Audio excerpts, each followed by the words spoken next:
Hello viewers, good morning সবাইকে। আজকে বৃষ্টির দিনে আমি একটা নতুন রেসিপি নিয়ে চলে এসেছি, আম মজিটো। দেখো তোমরা, আমি প্রথমে লেবুগুলোকে কেটে নিচ্ছি।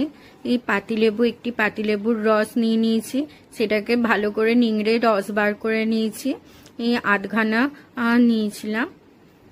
এরপর ভালো করে নিংড়ে রসগুলো বার করে নেওয়ার পর আমি তার লেবুর গ্লাসের মধ্যে যে বীজগুলো ছিল ওগুলো বাইরে বার করে নিলাম, নাহলে মুখে পড়লে বাজে খেতে লাগবে। তারপরে আমি আমগুলোকে, পাকা আম নিয়েছি একটা, সেই আমগুলোকে স্লাইস করে কিউব আকারে কেটে বার করে মিক্সিতে রাখছি।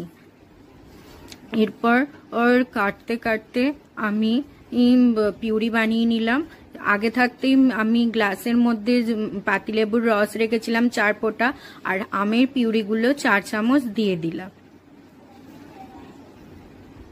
এরপর আমি চিনিটাকে অ্যাভয়েড করে তার বদলে আমি মধু দিয়েছি অল্প করে, যেহেতু চিনি আমাদের স্বাস্থ্যের পক্ষে ক্ষতিকর। এরপর তোমরা যে কোনো সোডা ইউজ করতে পারো, সোডা, লেমন সোডা, যাই হোক। আমি এখানে টাটা গ্লুকন-ডি দিয়েছিলাম। এবার আমি ভালো করে মিশিয়ে নেব।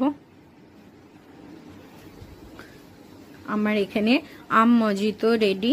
এবার এটাকে আমি টেস্ট করে দেখব কেমন খেতে হয়েছে। তো দেখি কেমন খেতে হয়েছে, তো তোমরা দেখতে থাকো।